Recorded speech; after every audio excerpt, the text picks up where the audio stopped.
Welcome back.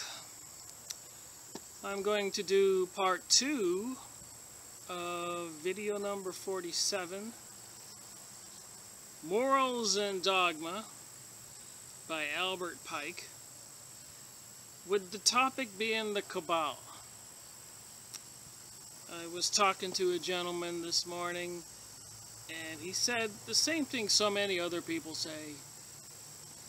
There's so many YouTube videos, there's so much going on in the news and the world and TV and movies. People just don't know what to believe. And I don't blame them. So let me read a little bit more and maybe we can get a grasp of what's going on. Page 552. If you remember on this video, I went in the index.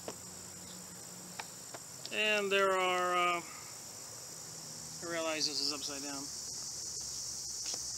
But there were 2 full pages in the index of the word Kabbalah. So it's about 68, almost 70 references in this thick book.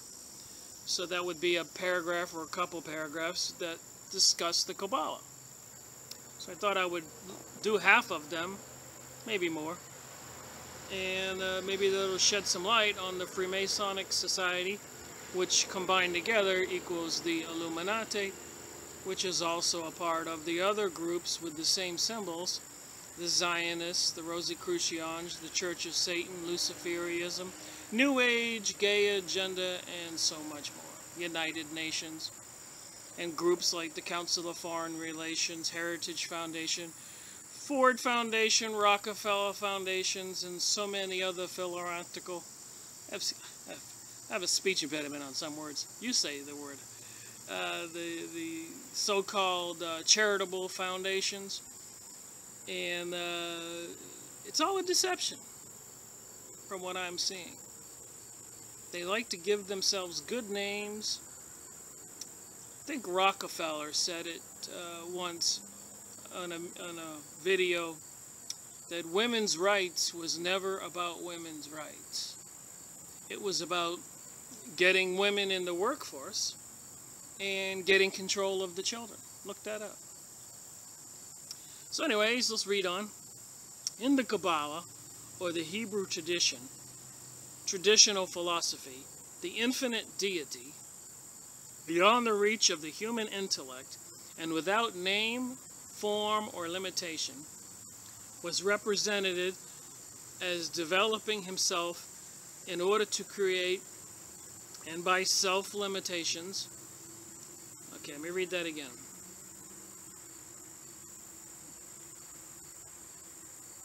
The infinite deity is in the Kabbalah, beyond the reach of human intellect, and without name, form, or limitation, was represented as developing himself in order to create, and by self-limitation, the 10 emanations or outflowings called the Sephiroth, or rays. So I thought I would investigate that for a second when I see words like that. 10 separations, rays, what's going on there? So I went on the internet, and you can do this too, and I just looked up the 10 emanations. The 10 emanations, also known as the 10 Sephiroth, or the Tree of Life, configuration is one of the primary symbols of the Kabbalah. The 10 Sephiroth embody the 10 archetype energies or forces that God uses to create the universe, and the existence of life, which continuously guide and animate each. In Jewish mysticism, it's said that the 10 Sephiroth are actually curtains or levels between us, humanity, and light. So would that be like, this is a dimension, then there's a next dimension, then there's a next dimension, up to 10 dimensions. Humanity is said to rest at the tree's lowest point, the sphere known as Malchut, whereas the light of God is situated at the highest sphere, extending over beyond this, One significant Kabbalistic conceptualization identified the 10 Sephiroth as the 10 original sayings that God uttered to create the world. Moreover, the 10 Sephiroth are believed to represent the levels that God's powers has to travel down to reach us. It's said that in this is a part of God's mercy. If we were to come into contact with the full brunt of the power of the light, or light force of our Creator, we would be annihilated instantly. So there's the 10 emanations. And apparently there's 10 interlocking spheres. And from the top sphere is God's world. And when he emanates something, it goes down to the bottom sphere where the humans live. So this occultist philosophy says. So that's the 10 emanations. Let's try the 7 rays. The 7 rays is an occult concept that has appeared in several religion and esoteric philosophies since at least the 6th century BC of the Aryan people in both Western culture and in India. In the West, it can be seen in early Western mystery traditions such as Gnosticism and the Roman Mithric mysteries. Remember the Mithric god?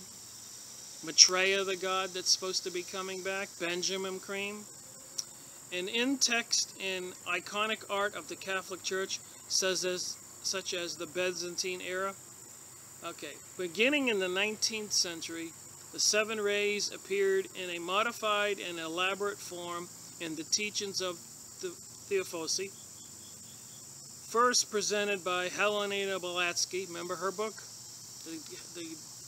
The Doctrine? The theosophical concept of the 7 rays was further developed in the 19th and 20th centuries in the writings of Ledbetter, and by authors such as Alice Bailey. We've examined her book Into the Occult. Manly P. Hall, that would be a leading Freemason, and others including notable teaching as Benjamin Cream. We read some of his book, and his group Share International. See, they always use these nice names. Share International. Who wouldn't love Share International versus we won't share international? And the philosophies of organizations such as Temple of the People. There you go again. Temple of the People. Who wouldn't love Temple of the People? What if it's really a Luciferian satanic group? There goes my phone. Sorry about that. I do have a day job. Gotta make a living somehow. I Am Activity, the Bridge to Freedom, the Summit Lighthouse, the Temple of the Presence. Ascended Masters teaching. As the New Age movement, there we go. New World Order, New Age movement, gay agenda, global warming, overpopulation. These people don't miss a beat. As the New Age movement of the mid-late 20th century developed, the 7 rays concept appeared as an element of metaphysical healing methods such as Reiki and other modalities and esoteric astrologies. In ancient Greek mythology, Zeus takes the bull form as Taurus in order to win Europa. Taurus is also associated with Aphrodite and other goddesses as well as Pan and Dionysus. The face of Taurus gleams with the 7 rays of fire. So that would be the bull that's in front of Wall Street. Gleams with the 7 rays of fire while they're scheming and conning and stealing everything we have. Okay, we got the unspeakable mysteries hidden from the crowd, such as Julian the Chaldean prophesies concerning the God of the 7 rays. The Greek Gnostic magic of the same era, colored gemstones were often used as talisman, little magic like a lucky rabbit's foot, for medicine or healing, and they were often engraved with a symbol borrowed from Egyptian deity, Chumpus, the hooded serpent or great snake. The snake was shown with a lion's head from which emanated either 12 or 7 rays. The 12 rays were represented as the zodiac, and the 7 rays represented as the planets, usually with the 7 Greek vowels engraved at the tip of the 7 rays. So my point being here, when you're we went through the New Age pamphlets in my videos earlier, a dozen videos back, and we know that the Freemasonic lodges have temples everywhere, all over the country. Argentina, Mexico, Haiti. There's not a place where they're not just everywhere.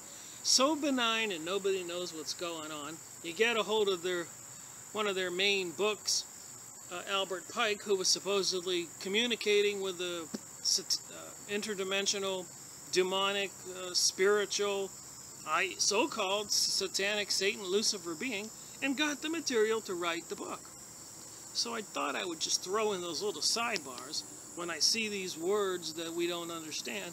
What is it we're talking about? According to Philo, this is page 552, of Alexandria, the Supreme Being, primitive light or archetype of light, united with wisdom, the mother of creation, forms in himself the types of all things and acts upon the universe through the Word. Wow. What a dude. Or is it a dudette? Male or female? Seems to be important in these philosophies here. Page 625. Masonry, when properly expounded, is at once the interpretation of the great book of nature. So when you talk about nature, you talk about magicians who know how to use certain chemicals or words or sounds or vibrations to cause effects. How far can a magician go? Like Moses on the Pharaoh's temple, when the Pharaoh threw down 2 staffs that turn into snakes, and Moses had thrown on his one staff that turned into a snake, and Moses' snake ate the Pharaoh's 2 snakes. Is that possible? We shall see with this video and more. The Kabbalistic doctrine was long the religion of the sage and the savant. Because like Freemasonry, it is incessantly tends towards spiritual perfection and the fusion of the creeds of the nationalities of mankind. I don't know why they say that, because in this book they call anybody not initiated the profane. In the eyes of the Kabbalists, all men are his brothers, and their relative ignorance is. In the eyes of the Kabbalists, all men are his brothers, and their relative ignorance is, to him, but a reason for instructing them. So we're all ignorant, and we need to be instructed.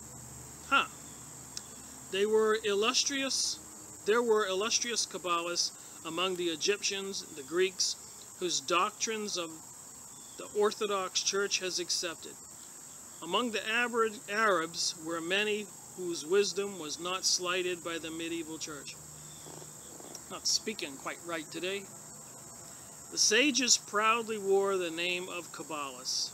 The Kabbalah embodied a noble, physical, pure, not mysterious, but symbolic.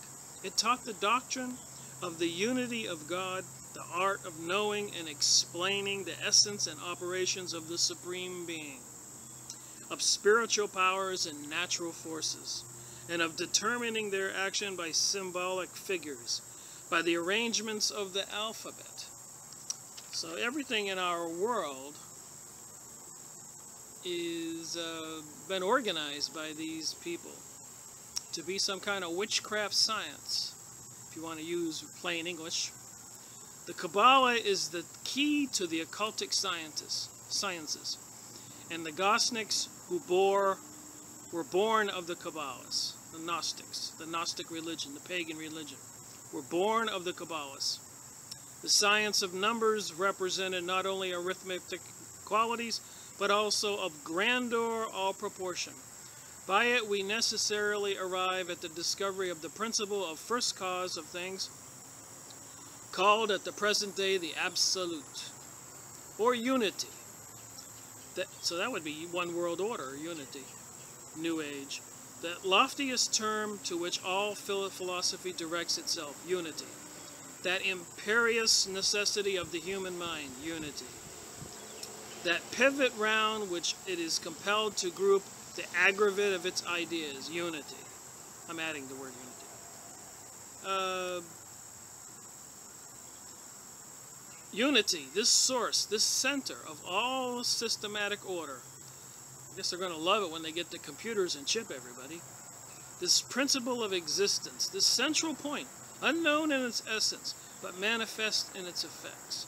Unity, that sublime center to which the chain of causes necessarily ascends, was the august idea towards which all the ideas of Pythagoras converged. He refused the title of sage, which means one who knows. He invented and applied to himself that of the philosopher. The astronomy which he mysteriously taught was astrology. His science of numbers was based on the Kabbalistic principles. That would have been Pythagoras, who came up with a lot of the Pythagorean theorem and a lot of different science ideas and theories to explain lots of things like the earth and water and gravity and just basic sciences of the day. Welcome back. I'm trying to make a point with this Morals and Dogma, Albert Pike, Freemasonry Bible book. There are concepts of philosophy, religion, whether it's Christianity, Muslim, or Satanism, magic. Things that people just don't think about, people don't understand. So what I'm trying to do here is clear that up. So let me get back to reading the book. They sought for the secret of the great work of the Philosopher's Stone, or the perpetual motion, or the squaring of the circle, or the universal medicine, formulas which often saved them from the persecution and general ill will by exposing them to the charge of folly, and in each of which expressed one of the forces of the grand magical secrets. This lasted until the time of the Roman De La Rose, which also expresses the mysteries and magical meaning of the poem of Dante, borrowed by the high Kabbalist, that immense and concealed source of universal philosophy. So they mention in here the Philosopher's Stone. So if you've been paying attention to my videos, you know I gotta look up and see what the Philosopher's Stone is. Philosopher's Stone on Wikipedia. The Philosopher's Stone, or Stone of the Philosophers, is a legendary alchemical substance said to be capable of turning base metals such as lead into gold or silver. It was also sometimes believed to be an elixir of life, used for rejuvenation and possible for achieving immortality. Well, that's in the Freemason Bible book there. We'd like to achieve immortality. For many centuries, it was the most sought-after goal in alchemy. The Philosopher's Stone was the central symbol of the mystical terminology of alchemy, symbolizing perfection at its finest, enlightenment and heavenly bliss. Efforts to discover the Philosopher's Stone were known as the Magnus Opus, the great work. Mention of the Philosopher's Stone in writing can be found as far back as Zomius of Panopus, 300 AD, 300 after Christ, and Renaissance to early modern period, the 16th century Swiss alchemist Paracelsus believed in the existence of alkahest, which he thought to be an undiscovered element from which all other elements, earth, fire, water, air, were simply derivatives from. Pericles believed that this element was, in fact, the philosopher's stone. So I thought I would just examine that because it's in Albert Pike's book under the terminology of Kabbalah. It says here, the poem Dante borrowed from the High Kabbalah, that immense and concealed source of universal philosophy. Alright, moving on. It is not strange that man knows but little of the powers of the human will, and imperfectly appreciates them, since he knows nothing as to the nature of the will and its mode of operation. So I suppose if you know magic and you know the powers of the will, you will something to levitate, just like you see in sci-fi movies or magical movies. The power of the will in Morals and Dogma, the Bible for the Freemason societies, where there are temples in every city, and they have temples in every country and corner of the earth, and they keep a low profile, not wanting to get readily involved in any social issues, yet they seem to be controlling the world under the Illuminati umbrella, and the Zionist umbrella, and the Rosicrucian, and the Church of Satan, and the occultists in Hollywood and the world, which make up your banksters, New World Order folks, New Age folks, and the people bringing you the gay marriage agenda, and the global warming and global cooling, and climate change, and overpopulation scheme that they're accusing the world of having, and economic distress that they're causing. These people, no doubt, control the world. The stuff I'm reading you from this book is some of the stuff that they teach the initiates. They become quite proficient at it and raise their degrees up to the 30th and 31st and 32nd degree and the 33rd degree. And these people at the high level have the inside secrets. They are your Illuminati. Okay. The powers of the will are not as chiefly indefinite or unknown.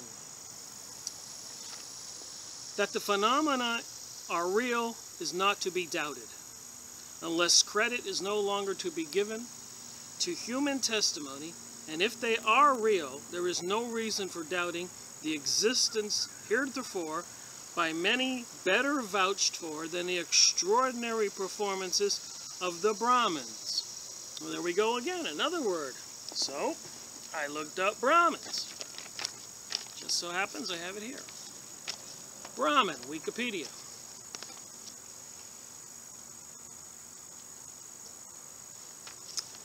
Brahmin refers to an individual belonging to the Hindu priest.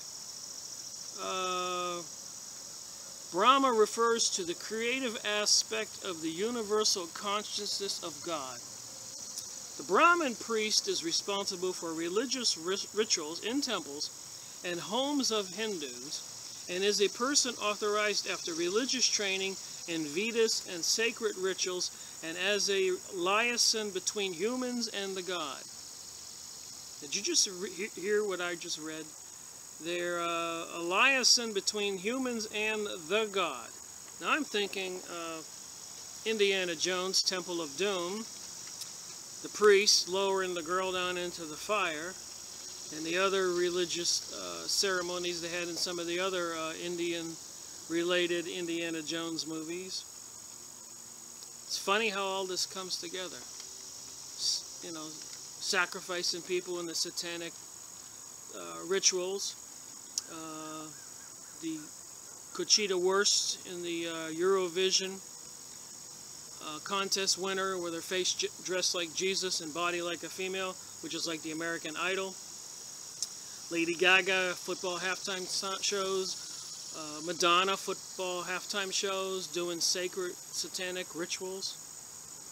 In general, as a family vocation and businesses are inherited, so becoming one of these Brahmin priests is a family inherited business.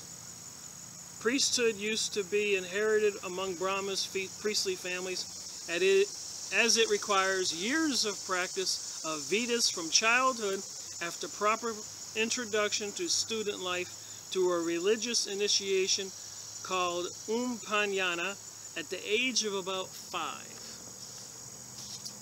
So about 5 years old, they teach these family members to be these Brahmin priests. Wasn't there a little 5-year-old king in one of the Temple of Doom movies or something? And at least we forget that other book I read with the Diary of Adolf Hitler, where they were sacrificing a abducted man from the town, a vagrant, a gypsy, and they sacrificed him with one of the women, young girls from their cult on an altar to bring forth an entity, interdimensional, to impregnate that girl to create the master race. That was in one of my previous videos, number 44, I think. That would be the Hitler Diary in Rabbi Marvin Adelman's book, Volume 2.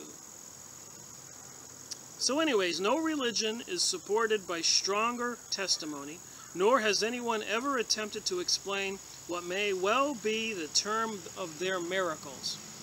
So these priests, these Brahmins, could do miracles.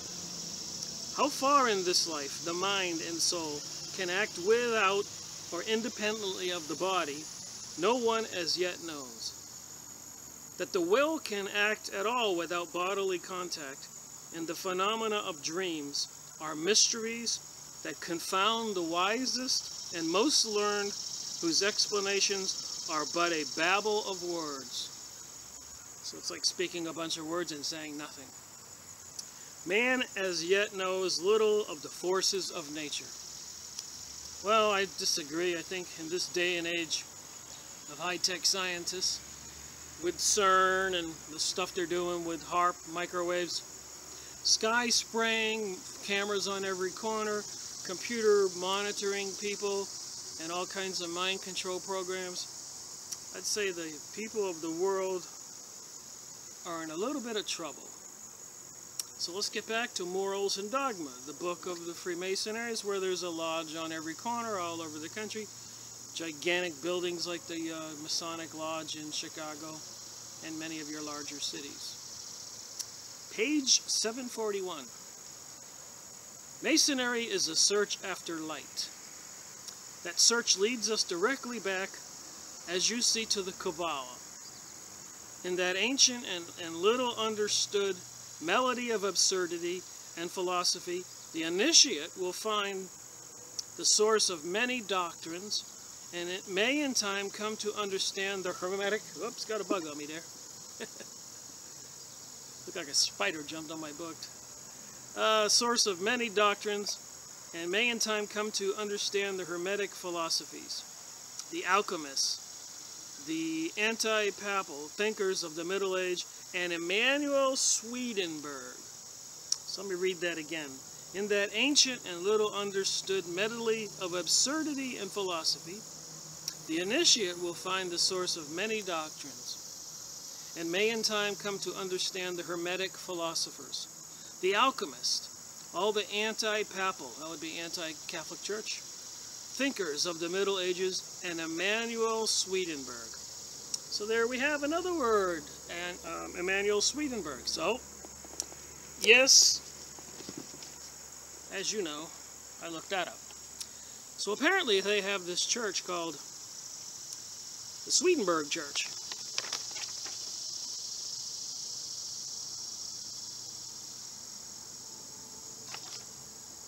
It looks like a really nice picture there. And if you know anything about your New Age propaganda, they always have beautiful pictures. So let's read what that's all about. Welcome to the website of the Swedenborg Church. We're glad you stopped by.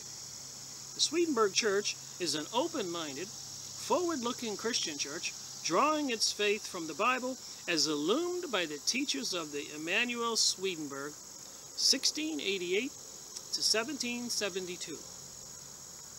Okay, we worship a God of unconditional love. So I guess if you kill a few people, that God's going to still love you. Whose warmth and light can deepen your inner life and give you direction to your spiritual journey. Wow. See that nice picture?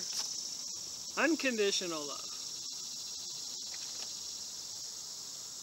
Doesn't matter if you rob a bunch of people or beat up your wife. You got unconditional love. I'm being sarcastic. There's a point to it. We invite you to explore our growing website to learn about our church and its ministries. And may God bless you on your spiritual journey. Then they have a selection for you to select there in the middle. Curious Seekers. I got Curious Seeker, Active Seeker, and Deep Seeker. Press the button. So the key elements of the Swedenborgian belief is God is infinitely loving and at the center of every life. Truth is love in action. There is one God whose essence is divine love and wisdom. Father, Son, and Holy Spirit are all aspects of God, just as mind, body, and soul are all aspects of one person. The Bible is the inspired Word of God that provides inspiration and help to lead better and more fulfilling lives. Sounds all nice, doesn't it? People are essentially spirits clothed with material bodies. I believe that. God gives everyone the freedom to choose their beliefs and live their lives accordingly. We know that's true. Too bad the government wouldn't give us the choice to lead our lives.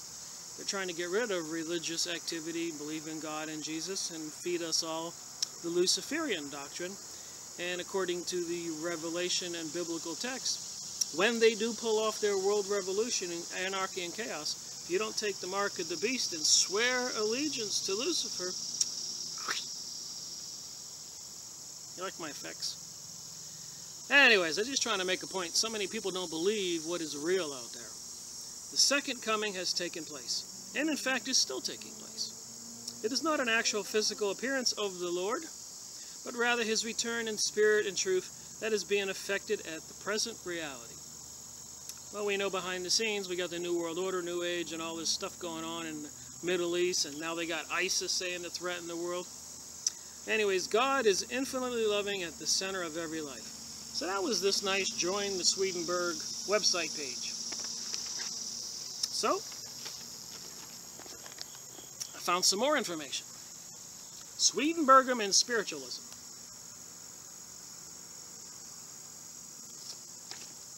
Alright, you're going to love this part. The word spiritualism has acquired a specialized meaning in the English language, denoting the communication by the spirits of the dead with the living. Well, they didn't mention that in that church Join the Swedenborg thing. Curious, just curious, or seriously curious.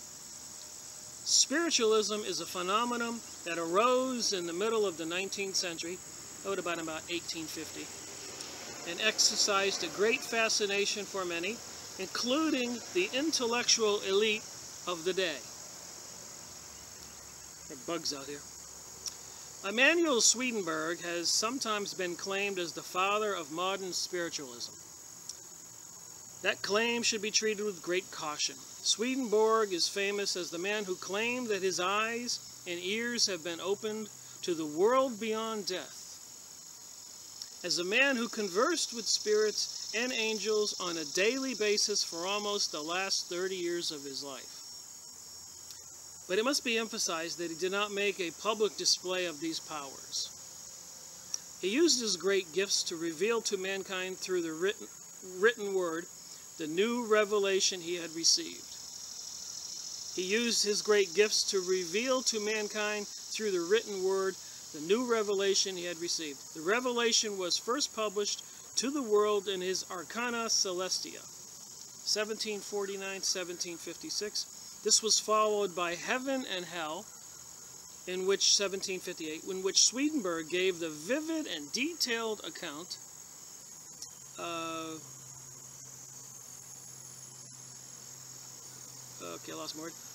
the next world, as he had heard and seen it. Swedenborg's fame soon spread throughout Europe. Moving on. I'm just reading portions of this, the highlighted stuff. The gift of speaking with angels, as I speak with them, cannot be transferred from one person to another. It has sometimes happened that the Spirit enters in and utters some words to a man, yet it is not given to him to speak with the man mouth to mouth. This, moreover, is extremely dangerous, for the Spirit enters into the affection of a man's own love, and this is not concordant with the affection of heavenly love. So talking to spirits, as a lot of people say they talk to God or spirits, it can be a very distorted and dangerous thing to do. And as I always like to say, is it a good spirit or a bad spirit? How do you know? Take good care. This is the direct road to insanity. Swedenborg realized that when a person, by his own speculation, tries to discover heavenly things, he is not protected against hellish delusions. Alright, Swedenborg's records how he once prayed to God to be allowed to speak with the disciples of Aristotle, Descartes, and Leibniz, in order to learn what opinions they held on the interplay between the soul and the body, a subject on which he himself wrote a book. He says that his prayers were answered by the appearance of 9 men, 3 disciples, each of 3 philosophers, and he described the conversations he had with them in great detail.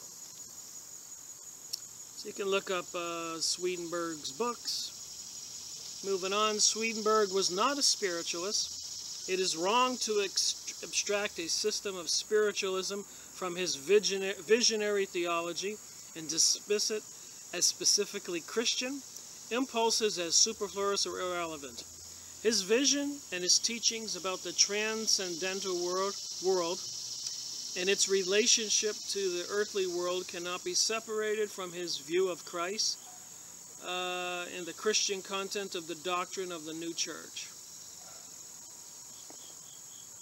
So what I'm trying, again, I have to keep reiterating this. The world is not what most people perceive it.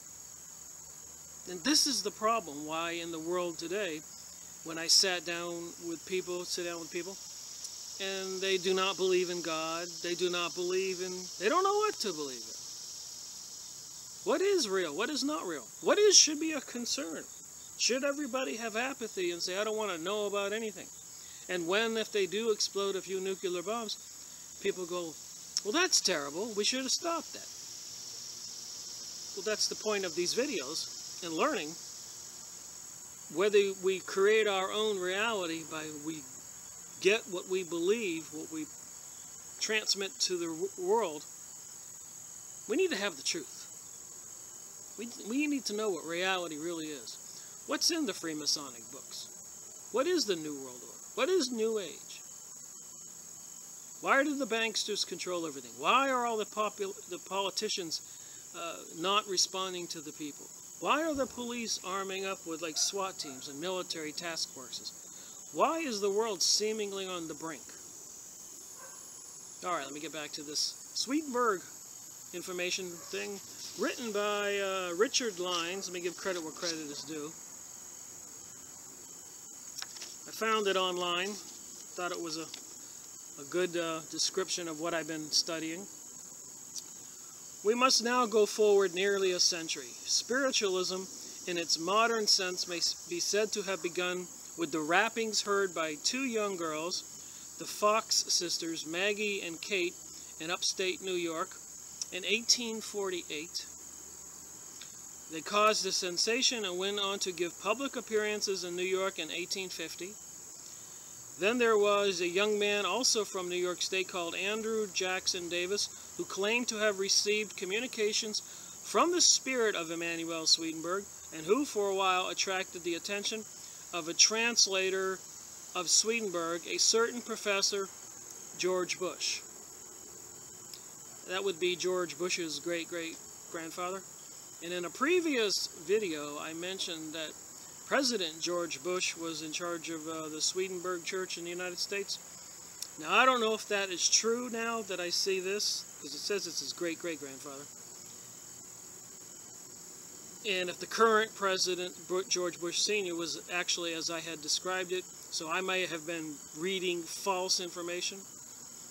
So when I did that on one of my previous videos, please take that into context. But nevertheless, we know George Bush Sr. and probably George Bush Jr. were in the Skull and Bones Masonic lodges. So we still tie them in with the Freemasonry occultic activities. So nevertheless, we can say that the generation today, George Bush Jr. and great-great George Bush, grandfather, was a translator of the Swedenborg, and much more. But the American trance medium who caused the great sensation in Europe during the 1850s was but the physical medium Daniel Douglas Home, born in Edinburgh in 1833, his father being the illegitimate son of the Earl of Home. I know a lot of these people who are in the Illuminati and other high levels. They always seem to be having illegitimate sons in the background who wind up in high places in politics. Is evil really evil? The family immigrated to the U.S. early in Daniel's life. In 1855, Home came to England and held a seance at the London home of Dr. Garth Wilkinson, homeopathic physician, friend of Ralph Waldo Emerson, and Henry James Sr., translator of Swedenborg, and well-known member of the society. So it was the Swedenborg Society. Into the occultic, talking to spirits in the other dimensions. Wilkinson was sufficiently impressed by Holmes' performance to write a detailed account, which was published in the daily newspaper, The Morning Advisor. He reported that during the seance, a large hand appeared with the fingers extended. Home recoiled from it, saying, "Oh, keep me from that hand, it's so cold. Do not let it touch me." The hand disappeared and was replaced almost immediately by a hand wearing a glove. So you're getting the gist of this stuff? I do not deny, but prize in their place spontaneous motions of spiritual world upon and in the natural world. 20 years later, it made plain his final attitude, Garth Wilkinson. On the other hand, solicited intercourse with the spiritual world is, to me, a mistake, and with my convictions, it would be a sin to take part in seances, or any other means of such solicitation. That seems to me to be a good summary of the Swedenborg position with regard to spiritualism. Alright, moving on. Just thought it was important. This is in the Kabbalah paragraph I looked up, Swedenborg and Brahmins and stuff like that. I thought we ought to know what these things mean and what they are. The climax of the evening occurred when a hand crowned Elizabeth with a garland of flowers. So an apparition appeared and crowned her with a garland. She described the episode in a letter to Sister Henrietta. After describing the raps, the table moving, and the touching of invisible hands, she continued, "At the request of the medium, the spirit hand took from the table a garland which laid there and placed it on my head." Alright, let's look here. Almost done. But we should not forget the neglected figure of Alfred Russel Wallace, who arrived with the same theory quite independently of Darwin, and wrote to Darwin about it. So Russel Wallace wrote about Darwin's theory of evolution, and thus prompting Darwin to go ahead and publish his work. Darwin, who was originally intended to become a clergyman for the Church of England, lost his Christian faith as a result of his scientific discoveries. But Wallace, who always deferred to the older man, developed in a different direction. He was convinced of the existence of the spiritual world and was a reader of Swedenborg and a member of the Society of Psychical Research. So there's a thing people don't know. Darwin is in my opinion, is not the real creator or discoverer of Darwinism, man coming from monkeys. It was Alfred Russel Wallace who sent his work to Darwin, and Darwin, who was a Masonic Lodge member, trying to create the new world and get people away from God, seized that opportunity, claimed the work as his own work, in my opinion, and from the research I've studied. And it was really Alfred Russel Wallace who just came up with that as a theory, who in reality here was convinced of the existence of the spiritual world and was a reader of Swedenborg and a member of the Society of Psychical Research. So isn't that strange? The real one who came up with all the theory and paperwork for evolution, from monkeys to man, ape, and up the line, wasn't really Darwin, but it was somebody else who just came up with it as a theory, but who was really into the spiritual world. So things aren't what they seem. And then we got the future Prime Minister Arthur Balfour and his sister Eleanor, who married Sedgwick. One of the most remarkable members was Frederick William Henry Ayres, a scholar, poet. He was one of the people in the Psychic Research Society. But I find out here, members included in the Cambridge philosopher, the Psychical Research Society, was Prime Minister Alfred Balfour. That would be the Balfour Agreement in the UK, who made an agreement with Rothschilds, that if Rothschilds financed England in the war with Germany, then England would ensure that the Rothschild Zionist group got Palestine to create the world sovereign state of Israel. Full circle, all this stuff. In the history of spiritualism, Myers makes a remarkable reappearance as a transmitter of messages. So Myers died. He was seriously into psychic research. So anyways, he makes a reappearance after he's dead as a transmitter of messages from the spiritual world through mediums. So when people who were dead wanted to contact the living, and they weren't as intelligent as some of these other folks were, some of these people who were into psychical research on the death side now would help other people get into communication with mediums and psychics on this side.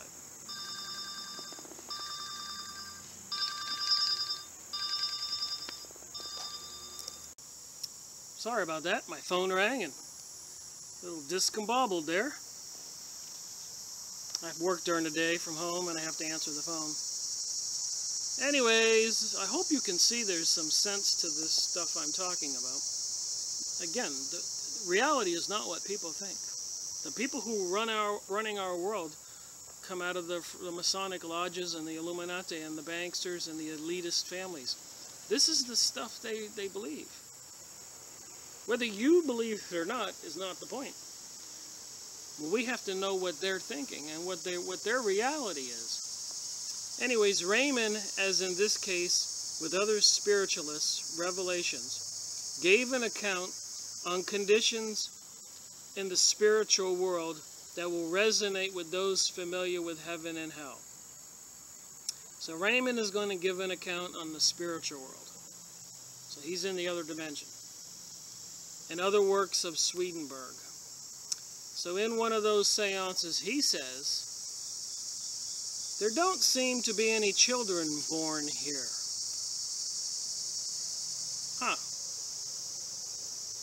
Oliver Lodge ends his book with a useful warning against attempting to get in touch with the spirit world. It may be asked, do I recommend all bereaved persons to devote the time and attention which I have done in getting communications and recording them? Most certainly I do not. So it's dangerous, like that one book I did earlier in my series about how to protect yourself in the occultic world. Spiritual, traveling, interdimensional, remote viewing. Okay, here we go, another one here about someone named Lehman.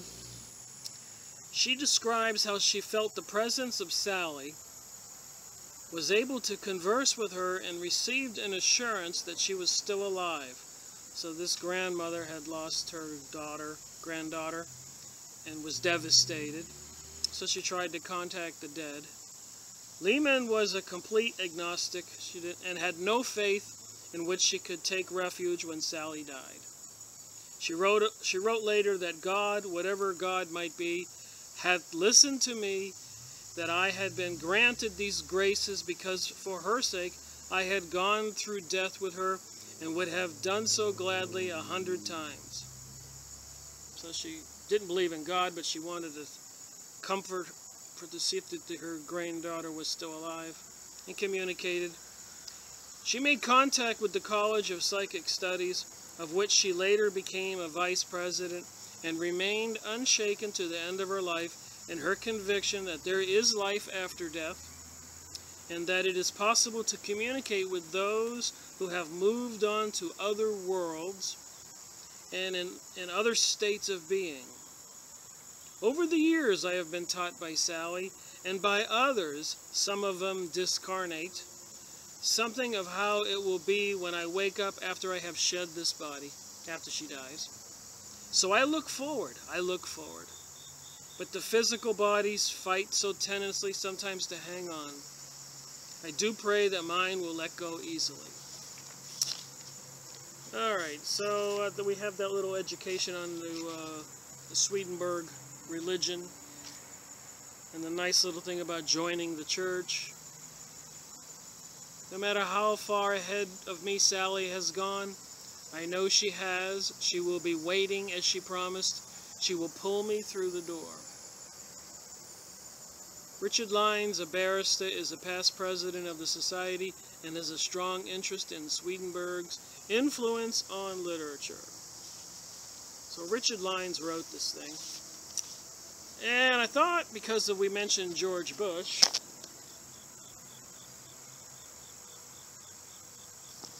I would look up this George Bush, great-great-granddaddy, and find out who he is. What is more background about this family? George Bush, 12 June 1796, Northwich, Vermont, Rochester, New York, was an American biblical scholar, pastor and abolitionist, academic and advocate for the restoration of the Jews to the Holy Land, which, as we know in the Masonic books that I've been reading, they're working feverishly towards that. He is a distant relative to the Bush political family. In 1844, Bush published a book entitled The Valley of Vision, or The Dry Bones of Israel Revived. It's funny how your brain tries to pick up on these words before you actually focus on them. In it, he denounced the thraldom and oppression which has so long ground them, the Jews, to the dust, and called for the elevating the Jews to the rank of honorable repute among the nations of the world. It certainly sounds like a Zionist to me.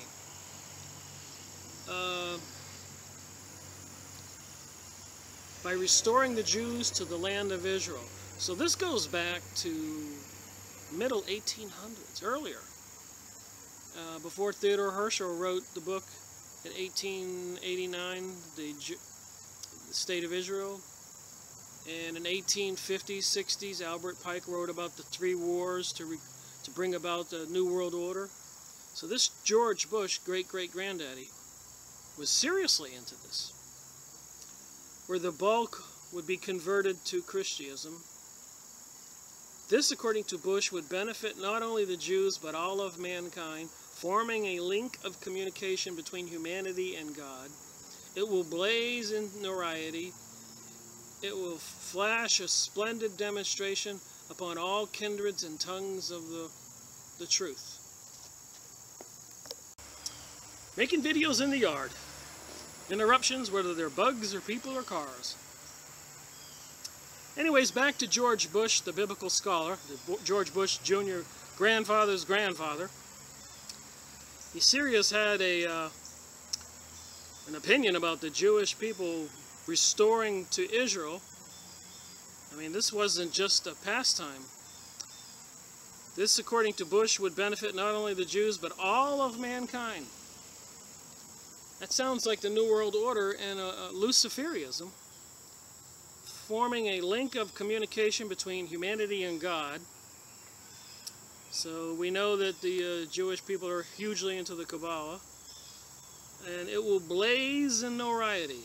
It will flash a splendid demonstration upon all kindreds and tongues of the truth. In 1845, he embraced Swedenborgism and went on to write many defenses of his new faith that we know is spiritual communication with the dead. He translated and published a diary of Emanuel Swedenborg in 1845 and became editor of the New Church Repository. So there you go, a little bit about Swedenborgian, Philosopher's Stone, and Brahmins of the Hindu priests, all in the Freemasonry book. That's quite a bit. Anyways, finishing a little more of this book. In the beginning, says a Sanskrit hymn, arose the source of golden light. He was the only born Lord of all that is. He established the earth and the sky. Who is the God to whom we shall offer our sacrifice? So let's just do a little bit more Kabbalah research here. Page 744.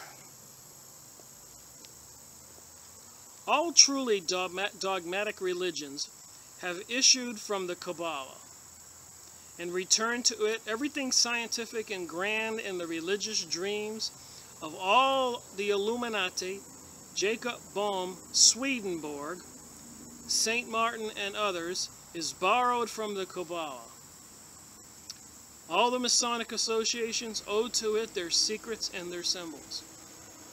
Do I have to read that twice? Do you need to know who the Masons are? It's in their Bible book, Albert Pike's book. The one who wrote a letter in 1860-70, thereabouts, to a friend over in, and it was in one of my previous videos, in Europe about needing 3 world wars to accomplish the New World Order. And it says here, all truly dogmatic religions have issued from the Kabbalah and returned to it. Everything scientific and grand is the religious dreams of all of the Illuminati. People don't believe in the Illuminati. Jacob Bohm, Swedenborg, St. Martin, and others is borrowed from the Kabbalah. All the Masonic associations owe it to their secrets and their symbols. The Kabbalah alone consecrates the alliance of the universal reason and the divine world.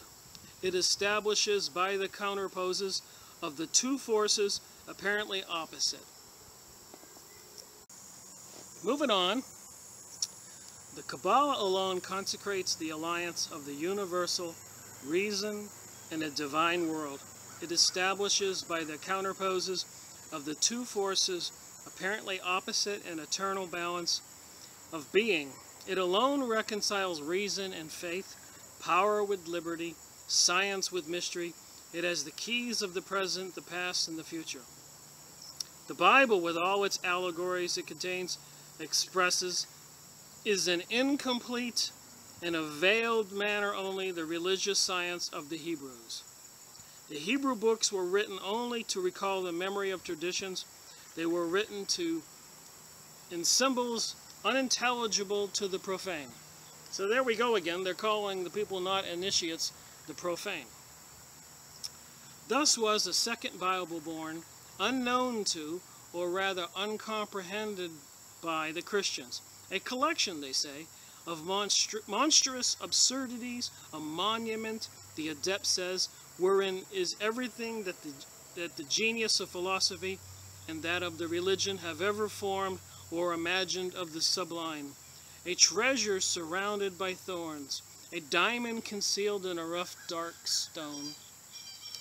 One is filled with admiration, the penetrating into the sanctity of the Kabbalah, at seeing a doctrine so logical, so simple, at the same time so absolute.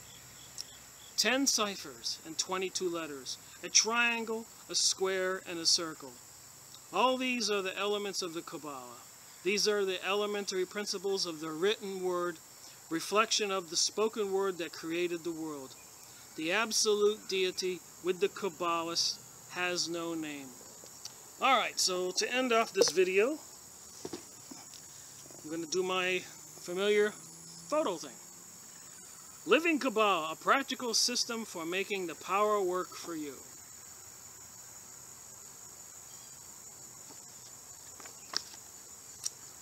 And here's a picture of the cow god in the middle, Moloch. Now they got a big bull out there in front of the stock market. And then all these other pictures, and the sun has the blazing rays. And the archangel at the top. And Yoda, it looks like, on the bottom. Towards my, right there, right here, Yoda.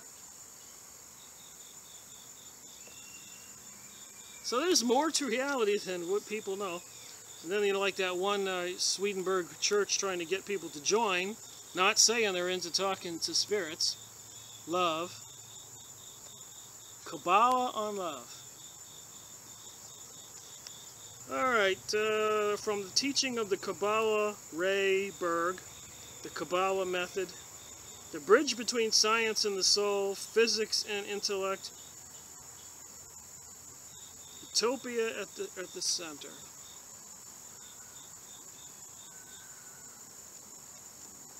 And a lot of your famous people, I don't know if you know about the red string. There's a book about the red string. It's supposed to bring you good luck and divine help. A lot of your world famous people are into the red string. You can see on their bodies.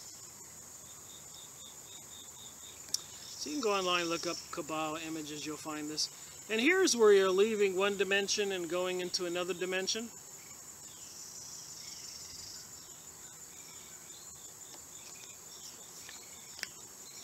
This is what the New Age is all about. The symbol is the rainbow, as the gay agenda.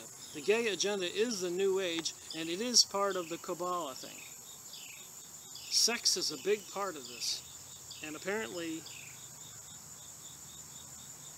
decadent sex pleases Lucifer. The last 4 books of Moses, the letting go of free will. So what are you supposed to let go of your free will and give it to Lucifer? Don't abide by the 10 commandments? Just let go. There's no commandments. Do whatever you want. Who said that? Aleister Crowley, the evilest man alive. The one who bragged about killing children. Kabbalah and Jewish mysticism. So if you want to talk about Jewish mysticism, does that make you anti-Semite? Or does it make you an intelligent person asking questions of what's going on? Is that part of the Zionism? Are they into magic to take over the world? Wouldn't a smart person, a wise person, want to know that? The tools that they have to control humans? Microwave energies, energies that can make you think it's your own brain, but they're telling you what to think? Kabbalah images. All these charts, all this astrology, all the symbols.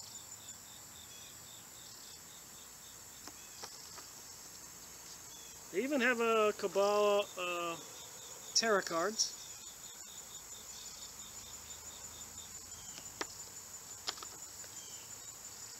Is this Kabbalah symbol a pathway to enlightenment or a route to destruction, a route to destruction?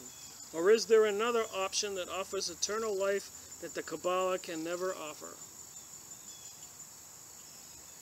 So it's just not me talking. Other people are contemplating and thinking. And here's one of the red strings they give you to bring you forth the powers. So look at the all-seeing eye on the bracelet, like on the dollar bill.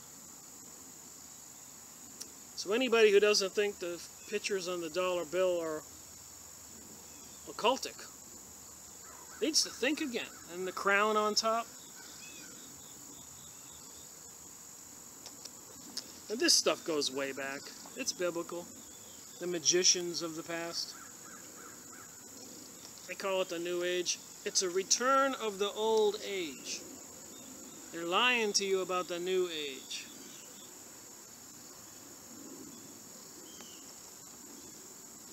Pythagoras and numbers, numerology, designs, geometric shapes, magic. They don't want you to know. Kabbalah with Kolrina. Learn about the Jewish mystical tradition, that combination of historical, textual, and experimental approaches. Experimental approaches.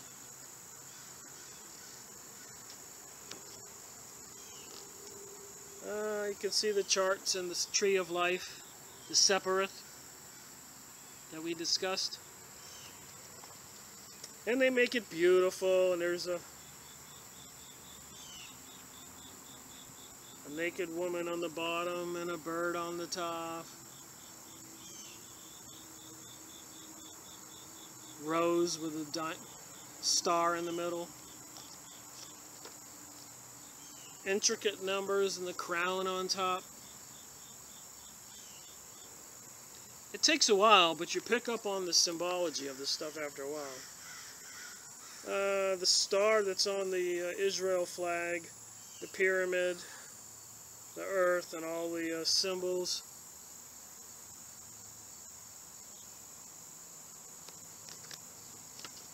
So is the new state of Israel a Kabbalic occultist thing that wants to take over the world, that worships Lucifer? Is that a good thing?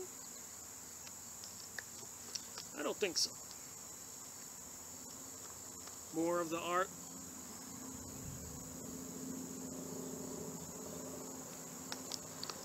And the Hobbit and the ring. That's a Kabbalah ring. And that reminded me of the Lord of the Rings. Are they telling us something? And then the separate spheres of existence.